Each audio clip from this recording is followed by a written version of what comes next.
Hey everyone, it's Holmes from Homestorybooks, and we are here to discuss the books I want to read in the month of February for Black History Month. This pile will be partially combined with a Femmeuary to read list. Femmeuary was started by Lauren from Lauren in the Books, and I'll link her announcement video down below. Black History Month is a month that is celebrated in the United States, Canada, the United Kingdom, and recently the Netherlands. You'll notice Australia is conspicuously absent from this list. Yeah. Australia, I'm calling you out. Get on the Black History Month bandwagon. I'd even settle for an Aboriginal History Month, but I feel like that would be asking too much. Imagine NAIDOC Week, but a month long. That would be incredible. I digress.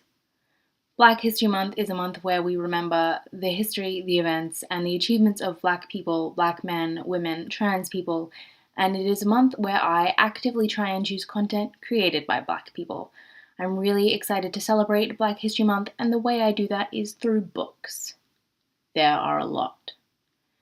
There are so many, in fact, that I'm considering doing multiple videos in this style because I can't possibly read like 50 books in a month, but my heart says that I can and that I want to. Let's get into the books. The first book I want to read is the first book on my Goodreads to read shelf, and that is Brown Girl in the Ring by Nalo Hopkinson. Aside from the novelty of reading the first book off my massive to-read shelf, Brown Girl in the Ring is about a young woman in post-apocalyptic Toronto. The rich have barricaded themselves in safe communities while the poor have returned to farming, ancient law, and medicines to survive. Something happens to this young woman and she must bargain with the gods to survive. It sounds like a Caribbean-inspired sci-fi saga, and I'm ready. It's been sitting on my virtual to-read shelf for like almost 3 years now. It's time. Then I'd love to read March Volume 1 by Senator John Lewis, which chronicles his time as a young man in the era of Jim Crow and segregation. Lewis is such an articulate man when he speaks, and I am in awe of his continued campaign for justice and nonviolent protest. I'm ready for some good trouble, as Lewis says. Ain't I a Woman? Black Women and Feminism by Bell Hooks is a deep dive into Black women, feminism, racism among feminists, Black male sexism, and Black women's contribution to feminism overall. It looks difficult, but I promise you, Hooks makes her searing arguments accessible to all. I've read another book of hers before called Feminism is for Everybody, Passion and Politics, and I ate it up. It's been too long. Incognegro by Matt Johnson is about a Black biracial man who passes for white.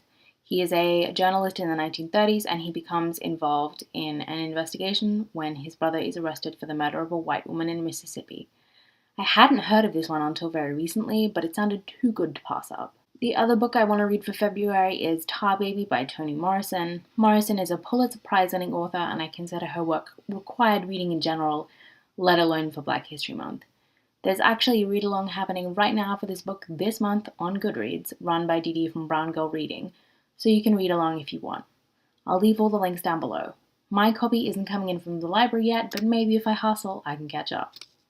The next book I want to read for the month is Warmth of Other Suns, the epic story of America's Great Migration by Isabel Wilkerson. This is a behemoth of a book that is a saga of Black citizens moving across the United States of America in search of a better life. It is told with a stunning amount of detail, and I can't imagine how long this took to research, particularly because of the lack of historical acknowledgement Black people faced in the media at the time. This is an ebook from my library, and it's not ready yet, but I'm a patient woman. Don't Call Us Dead by Donna Smith is one that I pre-ordered on my Kindle. It's a poetry collection that touches on LGBTQIA issues, police violence, and what it's like to be Black and queer in America. It is a searing collection where Smith imagines the lives of 4 men killed by police, where they live in the afterlife, and live the lives they deserve. It's going to break my heart. I'm going to cry. I'm going to love it. That's it. That's my TBR for Black History Month, but there are more things I plan to do for this Black History Month and more suggestions for you if you're not such a big reader. I'm going to be seeing Marvel's new film, Black Panther, which imagines a place called Wakanda. Untouched by colonialism, the King, T'Challa, is the Black Panther, an incredible fighter and superhero. I'm so hyped, you guys. Like, whoa. This film is going to be great. Other things you and I can do for this month include, but aren't limited to, going to an art gallery to see an exhibition by a Black artist, following Black creators on YouTube or Twitch, supporting Black creators on Patreon, pre-ordering books written by Black authors, requesting books about Black history to your library, watching Black TED Talks, listening to podcasts, watching Black produced, directed, written, and acted films, commissioning a Black artist, joining a protest, as well as writing to your representatives and calling them with any concerns you have.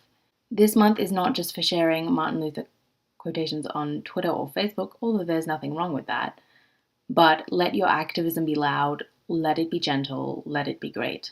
And lastly, if you're a small YouTuber and you know or identify as a person of color, put your channel or their channel link down below. I'd love to check it out. That's all from me. See you soon. Bye everyone!